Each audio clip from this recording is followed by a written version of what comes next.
বাংলাদেশ সফরে এসেছেন ইমারতে ইসলামিয়া আফগানিস্তানের ডেপুটি শিল্প ও বাণিজ্য মন্ত্রী মাওলানা আহমদুল্লাহ জাহিদ। আফগান শিল্প ও বাণিজ্য মন্ত্রণালয় টুইট বার্তায় জানিয়েছে, উপমন্ত্রী মাওলানা আহমদুল্লাহ জাহিদ সোমবার বাংলাদেশের বাণিজ্য সচিব মাহবুব রহমানের সঙ্গে বৈঠক করেছেন। বৈঠকে বাণিজ্য সচিব আফগান প্রতিনিধি দলকে উষ্ণভাবে স্বাগত জানান এবং দুই দেশের সম্পর্ক সম্প্রসারণে সন্তোষ প্রকাশ করেন। আফগান শিল্প ও বাণিজ্য মন্ত্রণালয় আরও জানায়, বৈঠকে দুই পক্ষ বাণিজ্যিক সমঝোতা স্মারকে স্বাক্ষর, ব্যাংকিং সুবিধা, আফগান পণ্যের জন্য অগ্রাধিকারমূলক শুল্ক হার, বাণিজ্য বৃদ্ধি এবং আফগানিস্তানে ঔষধ ও কাপড় আমদানি নিয়ে বিস্তারিত আলোচনা করেন। আপনার ইভেন্টের পরিকল্পনা থেকে বাস্তবায়ন এখন এক ঠিকানায়। মেহফিলিস্তান নিখুঁত ইভেন্টের বিশ্বস্ত নাম। আলোচনার পর কাবুল ও ঢাকায় যৌথ প্রদর্শনী আয়োজন, দুই দেশে বাণিজ্যিক অ্যাটাশে পরিচিতি প্রদান এবং বাণিজ্যিক বাধা দূর করতে যৌথ কমিটি গঠনের বিষয়ে একমত হন তারা।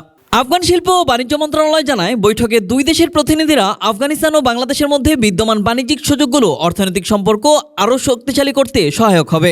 ভবিষ্যতে যৌথ সহযোগিতা অব্যাহত রাখতে কাবুল ও ঢাকায় এ ধরনের বৈঠক ধারাবাহিকভাবে করার প্রস্তুতির কথাও জানান তারা।